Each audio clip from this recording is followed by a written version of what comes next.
Hello বন্ধুরা, শুভ সন্ধ্যা।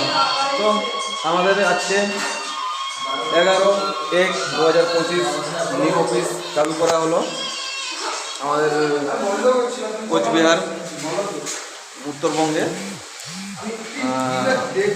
নতুন মোটামুটি এসে প্রচুর ঠান্ডা পড়েছে, ভালো লাগছে,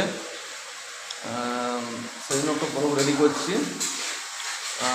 আমাদের সুভাষ স্যার এখন রান্না করছেন, একটু রান্না করছেন, আমি দেখিয়ে দিচ্ছি। চিকেন রান্না হচ্ছে আমাদের। আমি কি দেখতে চাইছিলাম সেটা তো আগে দেখো, ব্যস্ত আছেন একটু স্যার, তো আমাদের রুমটা দেখিয়ে দিচ্ছি।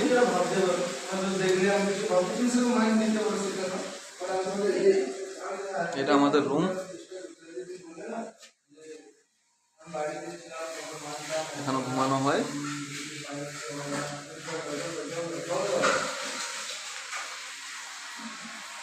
এটা স্যারের রুম, এটা আমাদের বাথরুম, দুটো বাথরুম আছে। কিরকম হয়েছে রুমটা সবাই কমেন্ট করে বলবেন। ঠিক আছে, বাই, শুভ সন্ধ্যা।